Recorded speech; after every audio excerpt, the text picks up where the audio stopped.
Hey everyone, this is PrinceWatercress, and welcome back to Let's Play Bugs Bunny Lost in Time for the Sony PlayStation 1. I've looked into it since the last video where we got the last two clocks in Minor Mine and completed the two Daffy Duck levels that we have been skipping all this time. Up until now, anyway. And I am apparently almost done. The 5 clocks and the 21 golden carrots in Train Your Brain will be the last. So we should have 124 clocks and 333 golden carrots when we are done. So let's just get on with this because there's nothing else to do. Also, those loading screens, I will talk about them later. Neuronal synaptal network. This is the first part of the level. And by the way, I mentioned that I would talk about the loading screen later because I learned a whole bunch of stuff while also learning about what I was missing. And I will go over them when I do my mini review of the game. Anyway, we grab the golden carrot. We want to make sure not to walk into the light here because that's not a wall. And we kick the switch to turn off the electrical barrier that was right near where we started. Now we have to play a game of Simon with a Martian. Alright. Repeat every move the Martian makes and win the game.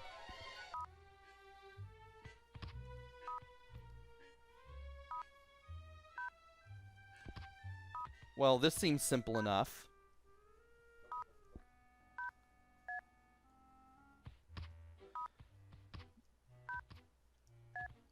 Can you believe we're halfway done with this already? Oh. R, G, B, R.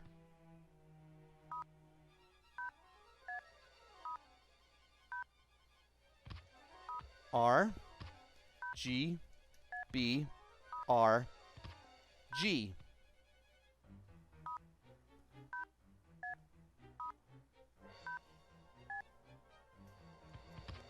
R, G, B, R, Y. Oh.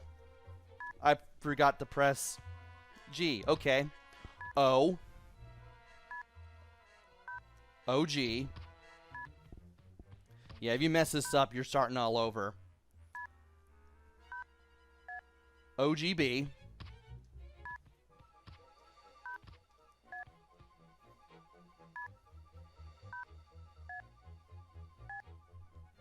OGBY.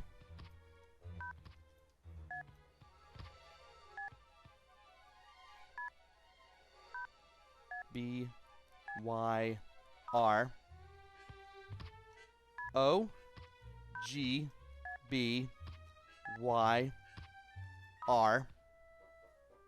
OGBYR.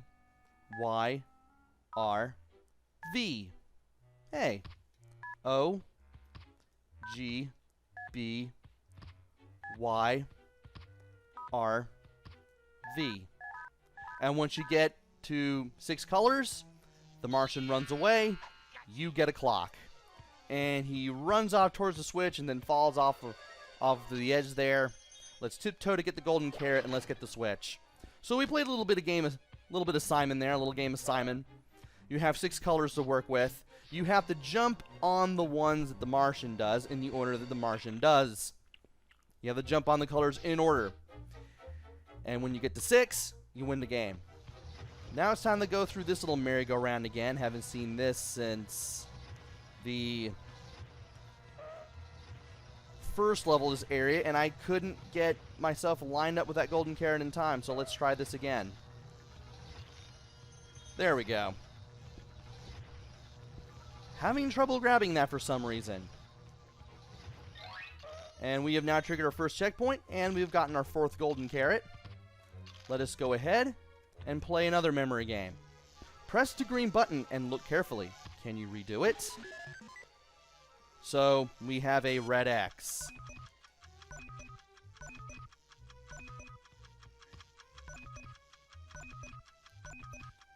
Simple enough. Jump on a tile once to turn it red, twice to turn it green, and 3 times to make it blank again. Now it's time to hit the middle button. And you do have a limited amount of time to do it in, or else you're doing this whole challenge over. Thankfully, you only have a 4x4 block pattern to work with, so this can be pretty simple, though it can get a little interesting near the end.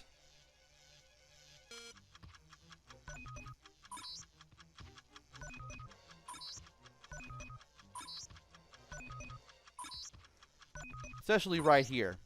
What I like to do is remember where all of the green ones are first, and then make the rest red. You will not have any blank tiles here on the 3rd pattern. And just like that, we can get another clock. Don't forget to get the golden carrots. And we are now done with the first part of this. We should have 2 clocks and 5 carrots by the time we're done. And now it's time for the next section of the Space Speedway. Even though it's called Train Your Brain. Well, we are now in the second section. I forgot to read what that thing said. Yikes. Is there more than one opening? Bet there is. There is, but it has a electrical barrier that I can't touch. So we're going to have to go through here. Once again, we have these platforms and we need to be careful. You can't be on these platforms for too long or else they're going to disappear on you. Thankfully, the platforms can be your guide to an extent. And thankfully, there is a checkpoint after this. Let's trigger it. And now for these things. You want to be a little careful on these platforms. Green and yellow ones are safe, but the red ones will burn you. And you don't want to run into the red ones. Also, you can't go over these walls, so you have to go through them, which can make getting through here a bit of a pain. And there were 5 carrots in all there, I think. We had 7. Yeah, we had 5. Because I think we grabbed 2 on the way, and then 5 here. Now we need to go up to this switch and kick it. If you don't trigger it, either you weren't facing it or you weren't close enough. Oh dear. Sometimes this happens. You just kind of have to move into it and kick it. I think you have to move into it and kick it. You can't just stand in front of it, otherwise you're not going to trigger it, which is just really weird to me. Anyway, these platforms are now moving. We need to get onto the second one of either set we land on, and then jump to the side, and then move it, or rather, kick the switch while moving into it. If you're not triggering the switch, that's because you weren't moving into it while you were kicking it. You can't just stand still and kick it. You have to move into it and kick it, which is understandable, but also kind of weird at the same time. Anyway, let's go ahead and grab this clock. And by hitting that second switch, we can go over here. There were these little platforms right here before the first pairs of sets, or first sets of moving platforms, that we could have jumped on from these to the platforms, but I was just a little daring, I guess. I'm going to be a little safer this time. And now we've gotten rid of that electrical barrier, so rather than do all that moving again, I'm going to take a death and get back on the platforms, because that's actually where what you're supposed to do. You have to go back. There's nothing else in that area to do. So we have to do the careful moving of the camera and the jumping of the platforms in order to basically get through this. And yeah, it's a good thing I moved the camera there. Alright, we're out of here. Now to try not to get zapped more than once as we go to the other opening. Don't forget to get the carrot. Always tiptoe to get those. Okay, 3 and 14. We should have those numbers when we're done with Section 2. And Section 3 is going to be called Acme Mind. Hey, it pops up right when I say it. Let's grab this carrot and then take the merry-go-round again to get the other one. Unlike last section, there's only one other opening, and it's right here. Now, be careful here. At this checkpoint, go forward first, then go to the side. You don't want to miss this carrot. This carrot is very easy to miss. Probably the easiest one to miss. Because you're probably just going to be like, oh, I got to go to the side. I see the barriers. Which you have to duck under or jump over, depending on which one's which. Maybe you have to roll under them. Maybe I have to roll under them. But either way, we're past that now. And we have 19 of these. And guess what? It's one of these puzzles. Find the secret color combination to beat the master. Set all colors and press the button to validate. Highlighted spots mean good shots. In other words, you got the color in the right position. Remember, Bunny, the same color never appears twice in a single row. So all 4 colors are going to be different. At least the game makes it a little easy on us. So let's press the... Or, no, let's not press the button. By pressing R1 on these tiles, you can change the colors. Or you can hold it, rather. There's blue, there's cyan, there's pink, there's yellow, there's purple, there's orange, there's red, there's green. There's the 1, 2, 3, 4, 5, 6, 7, 8 different colors. Okay. I'm just going to start with this. I'm just going to start with the first 4 colors. Blue, cyan, pink, and yellow. That gave us nothing. So, 1, 2, 3, 4, 5. 1, 2, 3, 4, 5, 6. 1, 2, 3, 4, 5, 6. 7. And then we're going to get this one, the green. Okay. Good. Now, we know that this one is not going to be cyan or orange. So, let's see. That's 1, that's 4. 2, 5, 3. 2, 2, 3, 4. Yeah, that third one makes sense because it's not going to be pink or red. And 1. Yeah, you know, let's start with blue. How about? Alright. Apparently purple is still the only one that works. So we're going to keep the first row purple no matter what. And this isn't going to be pink, red, or yellow, so it's not going to be purple. May not be orange. And it isn't going to be blue, green, or yellow, so let's try red. Hey, okay. We're making progress. First one's going to be purple. The third one's going to be orange, and this is going to be red. This can't be cyan. This can't be orange. This can't be pink. This can't be blue.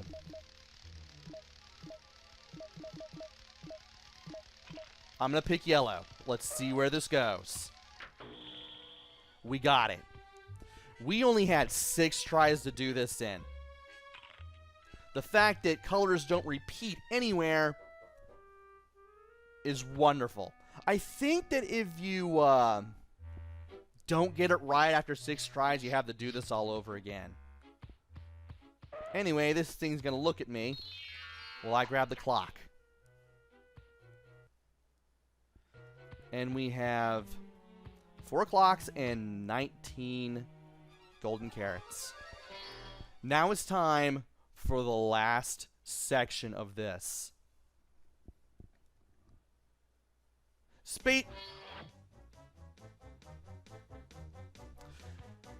I was about to say, Space Speedway looks very foreboding. Now you know why. Rotate the camera to find his golden carrot, by the way. The second checkpoint carrot, as well as the carrot near the beginning of this final section, both of them are very easy to miss. And I need to drink some tea. Give me a second. Sorry about the little sucking noise, but I had to make sure that I didn't get cottonmouth while I was doing this. We need to jump on the bike. Press the circle button to grab the pole, or hold it as a matter of fact. And now we need to use a zipper to get past the Martian. Once our feet are back on the board, hold circle, get to the pole. You need to let go when Bugs Bunny is facing the next part of the track. And you kind of need to guide Bugs with the control pad in case you're not completely facing it, because you will have to do that. And of course you want to get to the finish line before the Martian does. And you also don't want to fall off the track, otherwise you're going to have to start this all over again. I don't like this part. I really don't like this part because you never know when you might mess up and be forced to start this all over.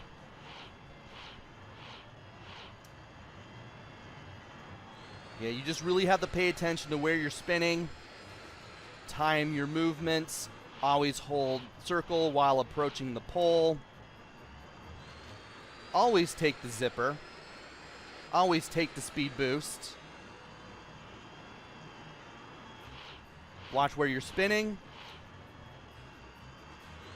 I can't believe I nailed that. Like I said, hold circle always. So close. This part can be tricky just because of the timing on letting go of the circle button.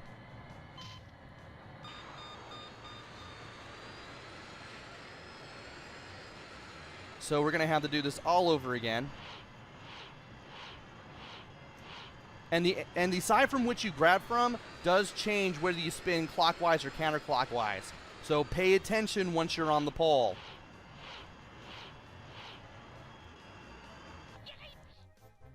Otherwise, that can happen a little more easily than you would think.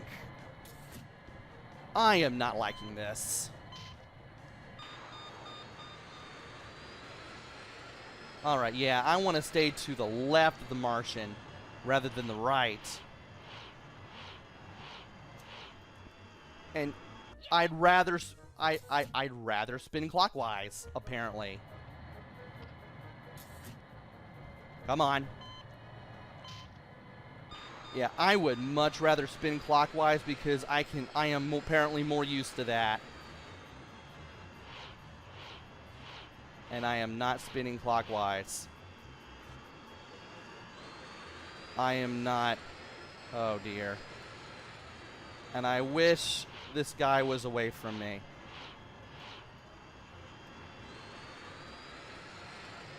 And I thought I was going to fall down there. Good grief, he just gets in the way.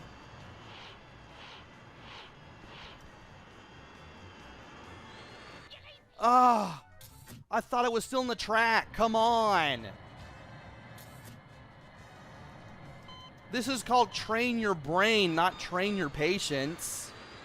Get off of me.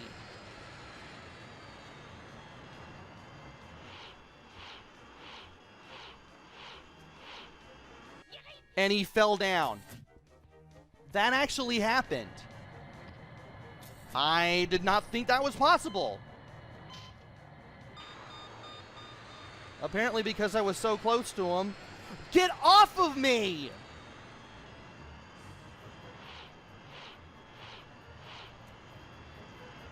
Apparently since I was so close to him, he fell off the course that one time. That was kind of weird.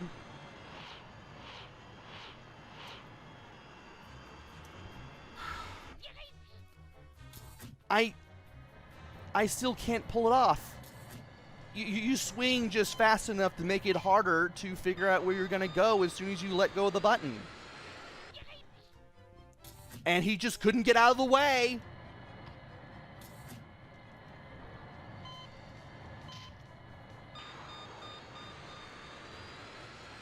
He's just aggressive in where he's going to position himself.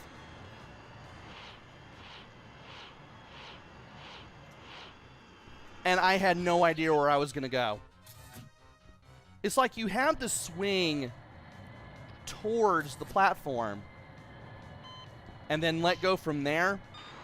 But I can never just... It's like I can't process this for some reason.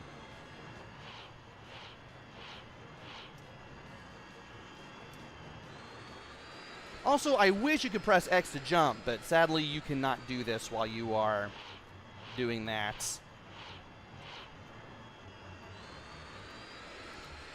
And I couldn't control the board. I couldn't control the little speeder. Get off of me.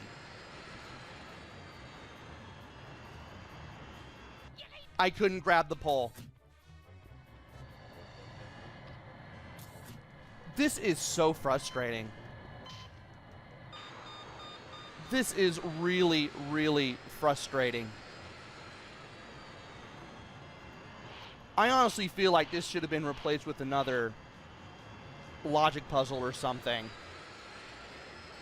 But no, we have to give a separate theme to each of these things, and we need to do one more race. Great. I have no speed boost, and now he's going to catch up. It's like you have to hit all the speed boosts. Stay on the track, Bugs! That and there's a combination of me not knowing where the track is.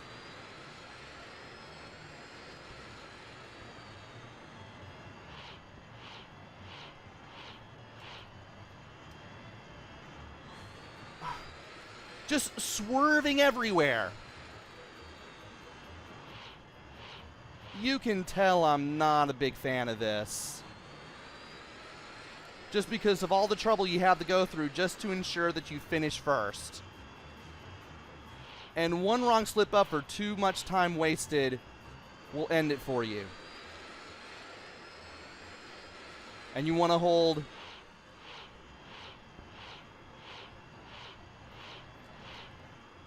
Great. Of course I choke there. Why wouldn't I choke there?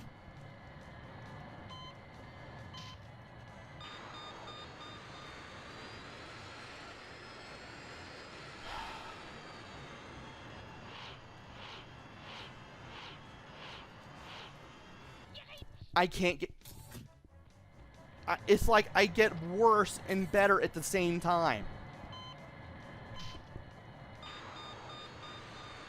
This either could have been done a little better, or we could have just done without this entirely.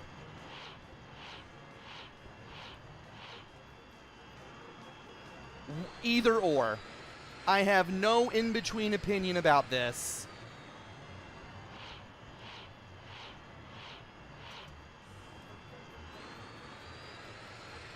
Are you kidding me? Are you seriously kidding me? The Martian wouldn't get out of the way.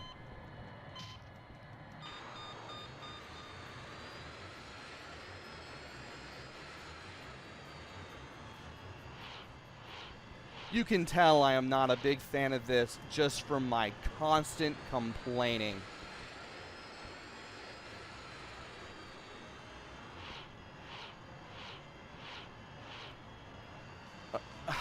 I thought I wasn't going to make it.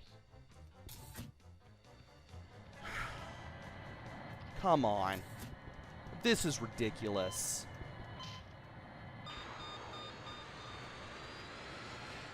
This is absolutely ridiculous.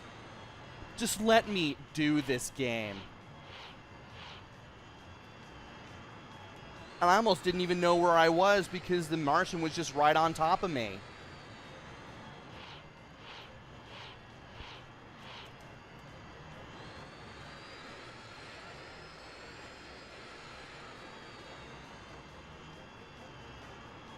Okay. You really can't spend too much time on the poles. Otherwise, you're going to lose.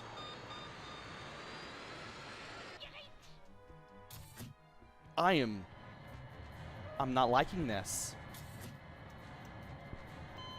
You can't spend too much time on the poles or you lose. And you have to hit every speed burst. Otherwise, you're not going to make it. And you have to be sure that you are facing where you want to go and hope that you can correct yourself with the control pad once you get yourself in that general direction.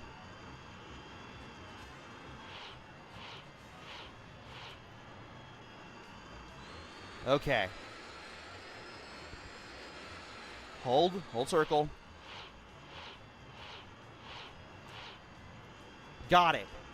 Now to stay a little bit to the right here. Turn a little bit. You want to be ready to turn right and not be lined up with those two street lights. And if you make it here first, you'll stop the Martian from getting in here. Good grief. I am glad that this is over. Last clock. Last switch to kick. Why did I kick it twice? I guess it must have been my position and nothing else. Ah, good. We do have all 5 clocks and all 21 of the golden carrots. I thought there was one here, but no. No, we got everything as soon as we started the race. From here, you can try again. Why would you do that? Or you can exit the level. We have 100% of everything. We're exiting the level. We are done with this place. We are done with this game. I don't have to do any of this ever again.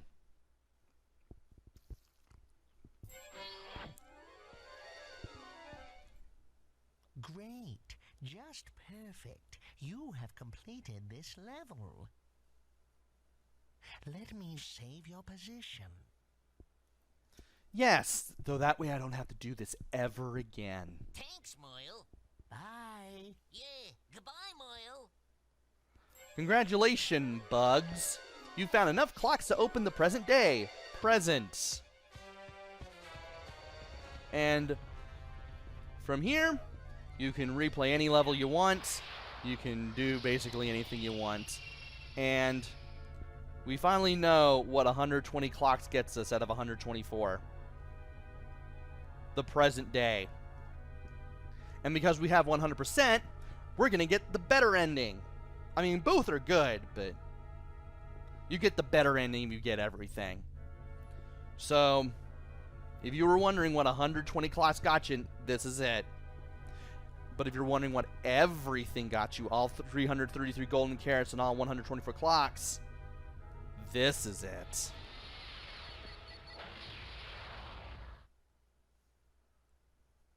Whew, what a relief. Thank goodness it was just a nightmare. Nah, impossible. Couldn't be him. All right, Merlin, giddy up. Get along now.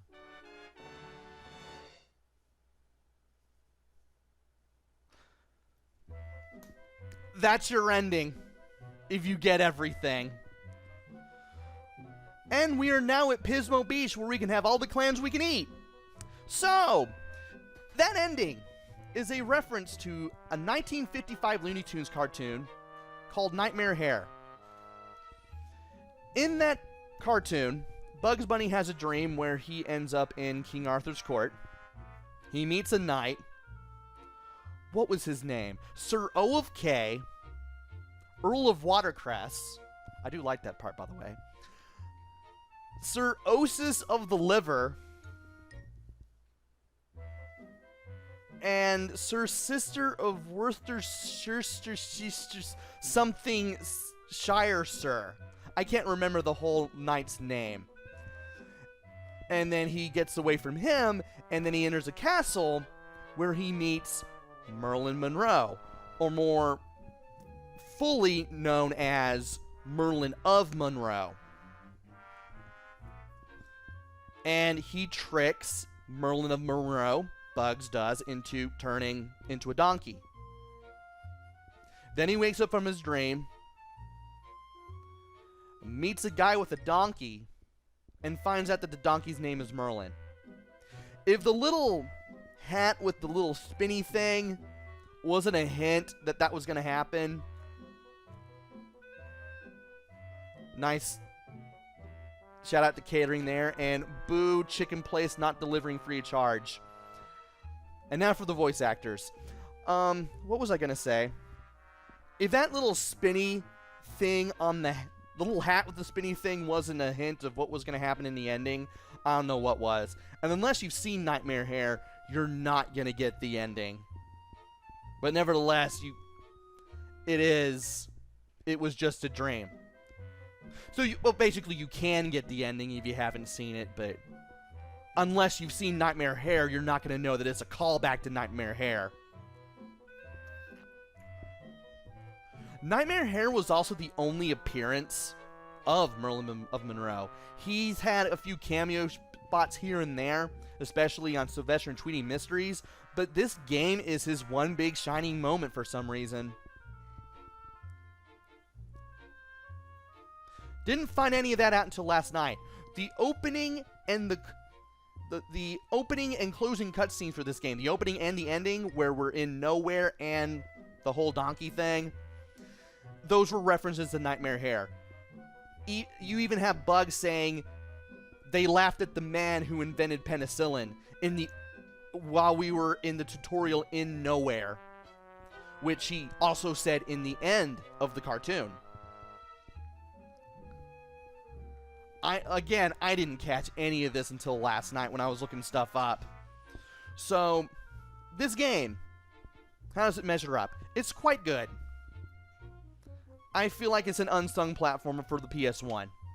The graphics, you can kind of tell where everything is. Everything looks good for this point in time, 1999. There probably were some better looking games out there. I just talked about the cartoon through the credits. And then now we're back at the title screen. Fun. Let me go ahead and show off that sweet 100% file. You can tell what everything is. There were probably some better looking games out there. Like, say, Spyro 2, which came out at around the same time as this. But it's not bad. It's definitely one of the better looking 3D games involving the Looney Tunes license from the era. Sound and music, very Looney Tunes-ish. Nothing too extreme. The music is more or less pleasant for the most part. And the sound is your usual Looney Tunes cartoon fare. I especially like the voice acting. They did the best they could, given the circumstances, because Mel Blanc passed away long ago. All those original voice actors passed away probably long ago by the time this game came out. And they provided the best replacements, especially for Merlin Monroe, who was voiced by Mel Blanc, as best they could. And the voice acting is pretty good on this. The controls. Didn't really have much of a problem with the controls. I do like the fact that when you walk off the edge of a platform, you hop off rather than drop down, which you can use in some situations, especially early on in the game when you're playing the first prehistoric level. and you got to get on the dinosaurs' heads. There's probably a few instances where you would have to use that. Even though I found myself leaping off or leaping from the edge of platforms with the X button more and more later on. Everything was pretty responsive. I didn't really have that much trouble with the controls. Gameplay's pretty good. I do have complaints about the camera. Then again, cameras in PS1 games were never that good anyway.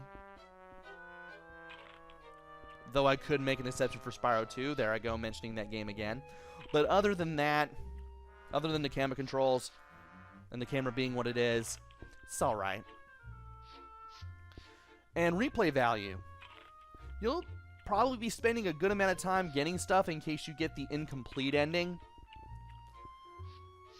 But once you beat this game completely, you probably won't be picking up again unless you really like this game or you haven't played this game in a while. This one will definitely need some time set aside for it just to play completely. And do I recommend this game? Absolutely. Other than that racing segment right at the very end, which drove me nuts even when I was trying to do this for this video. This is still a fun game. You have infinite lives. Whenever you do something, it stays done even if you lose one of your infinite lives. Matter of fact, things don't change back to the way they were unless you exit the level. And it's more or less a forgiving game.